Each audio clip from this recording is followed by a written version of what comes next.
Hello, I'm Dr. Ramon Martinez.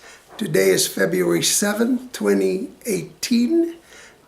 I'm interviewing Linda Martinez and Joseph Martinez, who are the relatives of Josephine Guerrero from Milpitas, California. Josephine's full name was Josephine Camarillo, and then she became Guerrero when she married Gonzalo Jake Guerrero. I'm talking to you because I was looking for stories of old, long-time Latino, Hispanic families from Milpitas. I was on the radio asking for people to tell me about long-time Latino, Hispanic families from Milpitas, California. I got a call from Louise Just, who told me that her mother and much of her family were longtime residents of Milpitas. Louise's mother is Ernestine Ann Santos Pimentel. You'll be able to see her story, just look for that name on one of the YouTube videos. Linda, Joseph, tell me about your parents, grandparents, where'd they come from, what did they do? My grandparents came from Michoacan, Mexico, and my mother was born in Michoacan, and an uncle and an aunt, and then the other two aunts were born in the United States, Topeka, Kansas, and also Chicago, Illinois. They came to Milpitas. They arrived when Josephine Guerrero, my aunt, was 2 years old. And they settled here. My mother was the middle child. Yeah, my grandparents came to the United States, and they moved a lot. I think they were here in Milpitas first, because my grandmother's brother was bringing in the labor for Spreckels Sugar, and that's how he actually became kind of well-to-do, because he would bring in all this labor for Spreckels. And but then they left. One aunt, Mary, was born in Topeka, Kansas, and then they went on to Chicago, where Josephine Guerrero was born. She was born in 1919, and they stayed there for a while. And the story that I heard from my grandmother was that they traveled around looking for someone to help my grandfather with his leg. He had an equestrian injury, and eventually they had to amputate his leg, and that really hurt him a lot. And eventually they went back to Mexico. And then he died, and the story I've heard is that he asked my grandmother to keep the family there together. They had a store, they had, I guess, some land and some livestock, and she said yes to him. But then when he died, she sold everything and came over to Milpitas to ask her brother to help her set up the kitchens to feed these men that were working for Spreckels Sugar. And that's how she made her living for a while. And the whole family helped my mother. She never allowed the daughters to go into the dining room when the men were there, but they would help her set up, they'd help her clean up, and she was a good cook. And my great-grandmother, and I knew my great-grandmother until the age of 9 when she passed away. She was a very colorful woman, and she helped also in the kitchen. And Josephine was 2 years old when they first came, as I mentioned. My maternal grandfather was named José Camarillo, and my grandmother's name was Erlinda Camarillo, and my great-grandmother was Maria Cervantes. And at one time, she told me she knew when she was younger Emilio Zapata and Pancho Villa. And she used to tell me stories about that era. And my parents, my mother's name was Jovita or Jovita Camarillo Martinez, but everyone called her Betty. And how they got Betty out of Jovita, I don't know, but they called her Betty. And my father's name was José Martinez. And he came at the age of 16 from Mexico with a cousin by the name of Pablo Moreno. In fact, the people that were at the border named my father Moreno and not Martinez. And it was until he was here, more established, that he went and he legally changed his name back to Martinez. It's a very common name, José Martinez. But that was his name, and so he took that. And he came to work for my grandmother's brother, cutting the sugar cane for Spreckles Sugar. And that's where he made the acquaintance of my uncle, my mother's brother, José Camarillo. He came apparently to dinner at my grandmother's house, and my grandmother was very, very strict with her daughters. And I understand that when he came to dinner, he met my mother, and for my mother it was love at first sight, but at that time she was only 16, and he was 9 years older. So my grandmother and my great-grandmother would watch their eyes to make sure they weren't looking at each other too often. And so he made the acquaintance of my uncle, and they became friends.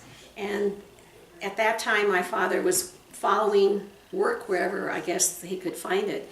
And so there was a season where he went away, and then he came back, and my mother saw him again, and they decided to write to each other these love letters. And they found a place where they had a lot of morning glory, and he found a little cigar box, and that was their post office.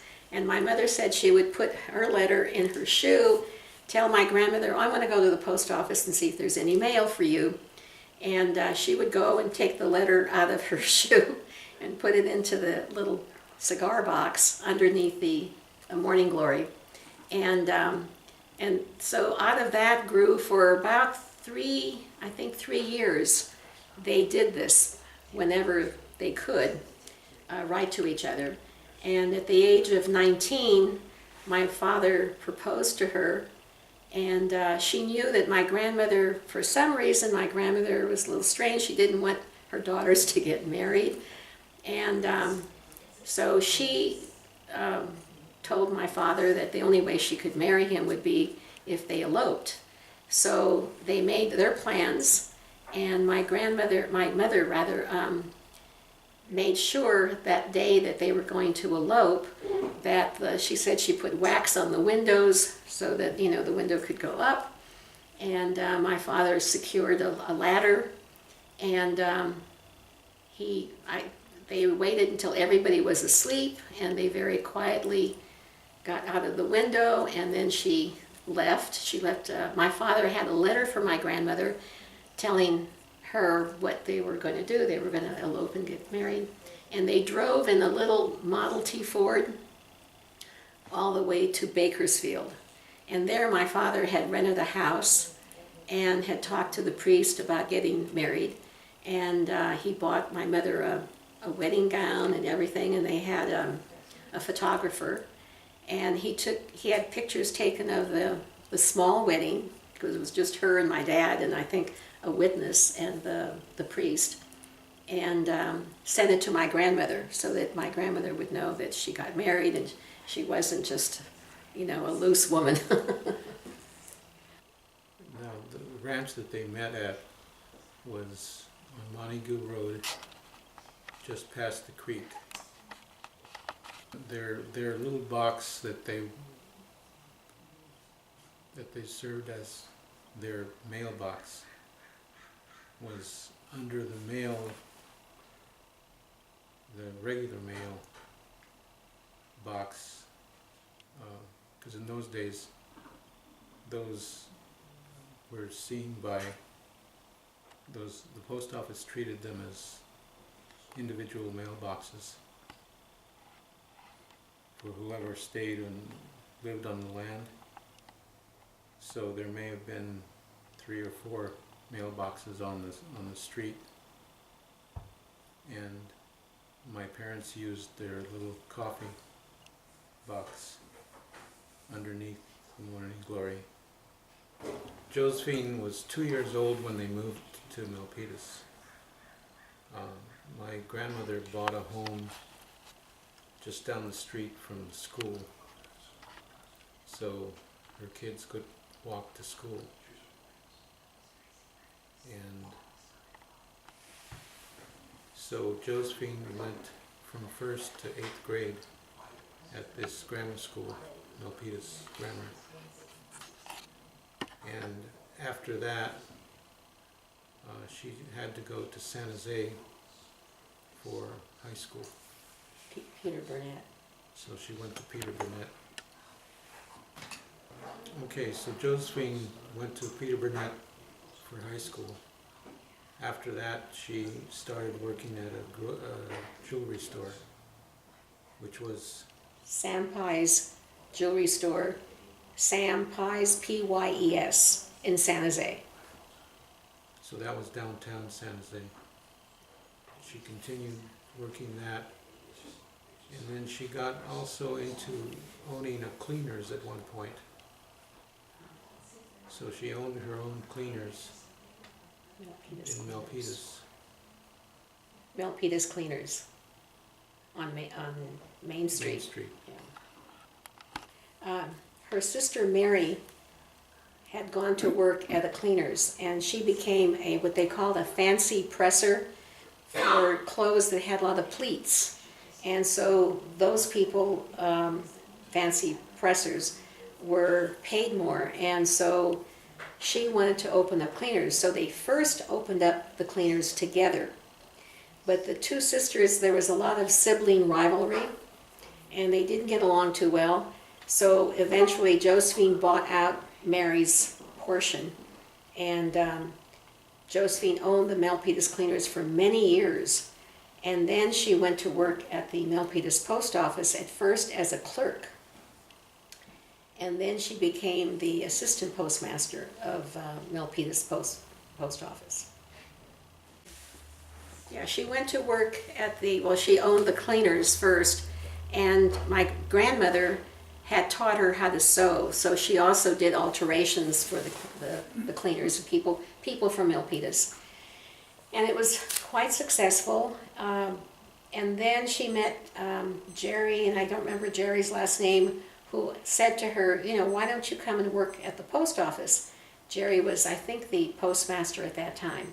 So she went to work as a clerk. And for a while she had the cleaners and the post office. She worked there full time, and then she would do things. She hired someone to help her with the cleaners, and then she would work doing alterations at night. And eventually it was too much for her. After a few years, she gave up the cleaners, and she stayed in the post office, of which she later became the assistant postmaster of Milpitas post office. The cleaners was on Main Street next to the Milpitas Pharmacy, which was owned by Sal Cracolisi. The post office was a small building, a long building. One wall had all these little boxes, which were the twist kind that you had to have a combination. And there was the 2 little windows. And Josephine was there with Mrs. Pichotte, who was actually a neighbor on the same street as my grandmother's house on Windsor Street in Milpitas. Then later, at first at that time, Milpitas was almost just one street. It was Main Street. Across the street was the Cozy Corner. And then later, they built a post office off of Windsor. So she was very close to her job. And it wasn't until much later that she was instrumental in talking to somebody, I think from Washington, D.C. and from San Francisco, to build the big post office, which now exists in Milpitas, which is on Able Street.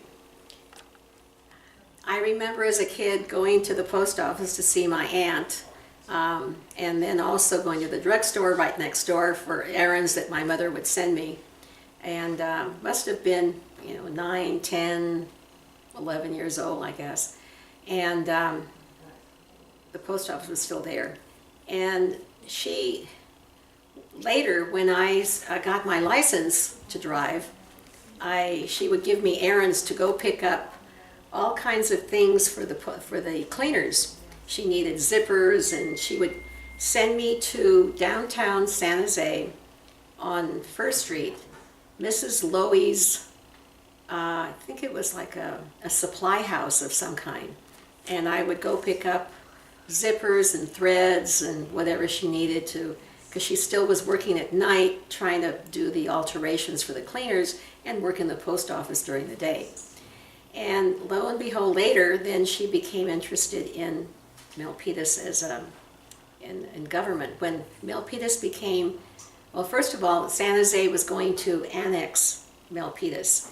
And I think I was already maybe 17, 16, something like that, when San Jose with Phil Hammond was trying to annex Milpitas to San Jose. She became very active with that, and Milpitas, she led actually a group of people to fight San Jose and keep Milpitas all by itself to become a city. And she was very active with that and was very successful. San Jose did not try. They tried twice to annex Milpitas, and that they did not succeed. And then they formed Milpitas, the planning commission and everything, and Josephine became actually the first planning commissioner in the state of California, a woman planning commissioner. And she became the planning commissioner for the city of Milpitas, was very active. And she always wanted to have a library, because Milpitas at that time, when it was only a small town, used to have the mobile library. And people would get books or the kids would get books from this mobile library. And she thought that Milpitas, now being a city, should have its own library. And so she started that project. And she was a library commissioner for the city of Milpitas. She was also a library commissioner for the county of Santa Clara. And she became the chairperson of that commission. And she was a commissioner for many years. So she fought for that, and finally Milpitas had its own library. They used at one time, I forgot where the library was at one time, but eventually they used the old Milpitas Grammar School and established the library there. And they honored my aunt by giving her a room called the Josephine Guerrero Children's Activity Room. And there's a plaque there. And she was honored. She was part of the when they first dug up the first ground, and I have pictures of her with the shovel, with all the Milpitas dignitaries there. And so somewhere along the line, she sold the cleaners because it became too much for her. She became more interested in helping the community and helping Milpitas become a city. Josephine also became a notary public, and I remember going to her house to spend a little bit of time with her, but inevitably the doorbell always rang and someone wanted something notarized, or Jim Murray, the chief of police, would stop by. They were very good friends. He and his wife were good friends of Josephine and Uncle Jake. And also Don Edwards was a good friend of hers, and he would stop by. And so I'd go there and I'd want to spend some time with her, but there was always people in her home. And so I just learned that I had to share her with whoever was there at any time. In fact, Jim Murray and Don Edwards asked her to run for supervisor for the county. And at first she was interested because she's always wanted to help and was very community-minded and civil-minded. But she found out that you have to divulge everything about yourself. And there was part of Josephine that was a private person. And so she chose not to run for supervisor. But she still maintained all these friends in the city government. And she was still, I think, a planning commissioner and a library commissioner for many, many years. She was a trustee for Alexian Brothers Hospital in San Jose. And she was part of the grand jury for 2 years. And she loved doing all the civic work for the county and the city. She knew Jake, or Gonzalo H. Guerrero, from Milpitas, and I think from the minute he saw her, he fell in love with her. And when he went to the World War II, he was part of Patton's army in World War II, and he was in Europe, and they would write letters. And I've come across a lot of old letters that they used to send to each other. And eventually they got married in the late 40s. And so she was working at keeping her cleaners while they were married.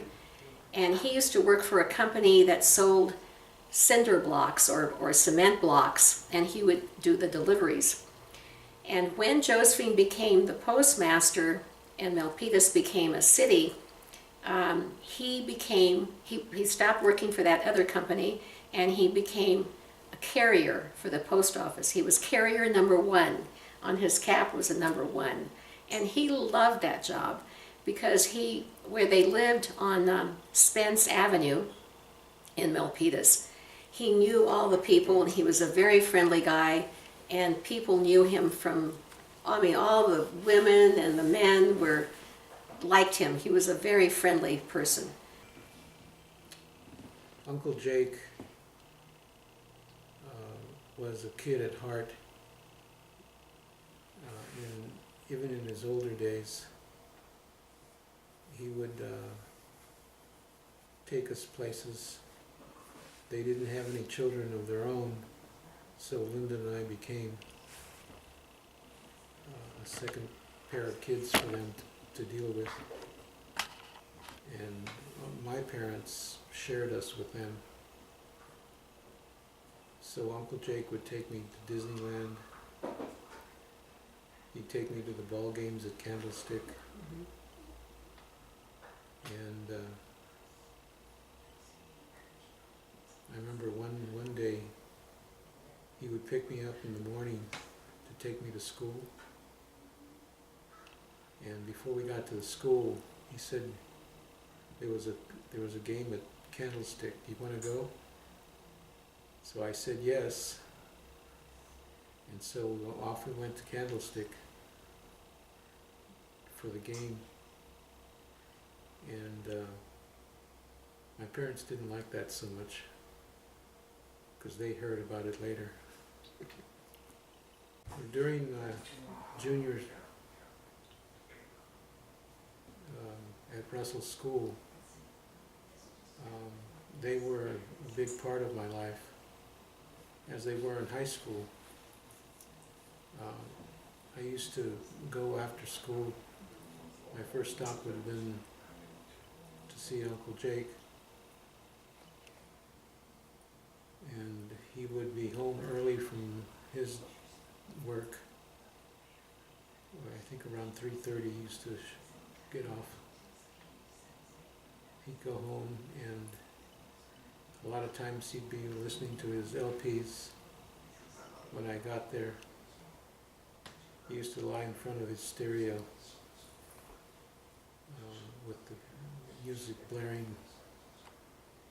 What kind of music did you listen to? Big bands. He loved music. And he taught us about that music too. Yeah. And Well, they're all big band stuff.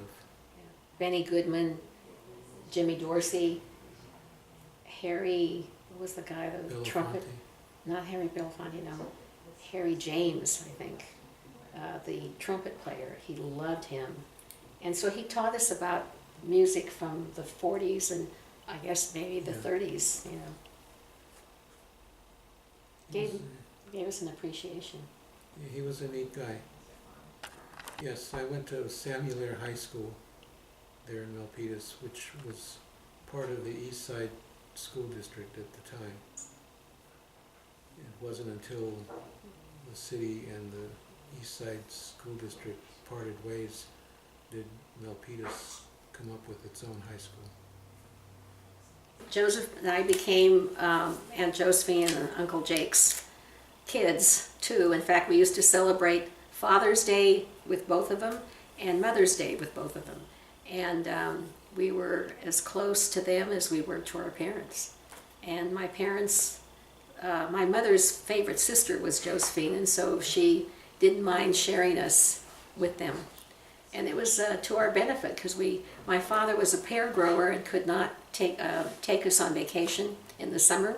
That was his busiest season with the harvest and all. So that for us, going with Uncle Jake and Aunt Josephine many places in the summer and other times of the year was great. And Uncle Jake also had a boat at one time, and we went boating with him a lot, especially Joe. And let's see, he took us on seeing the missions of California, and they were just a fun couple to be around, and we really enjoyed our time with them. Some of the places we went boating at were Anderson Dam, and also the what's it called in the valley? The Delta? The Delta. There's Frank's Track. I remember one place that had open waters. Yes. We also went fishing with him, and her too. She went along, always had a lunch for all of us, and it was a lot of fun. And we also used to go visit a family, a very good, in fact, Josephine's best girlfriend is Teresa Maldonado from Torrance, California. And we visited them almost every summer, going to Knott's Berry Farm and Disneyland and wherever. And they had two sons, Eddie and Gary. And to this day, we're in touch with Gary. Not so much Eddie. Eddie is very busy with his business, but we still are in touch with them today. And that was her very closest friend. And we used to enjoy going down there all the time, Southern California. Yeah.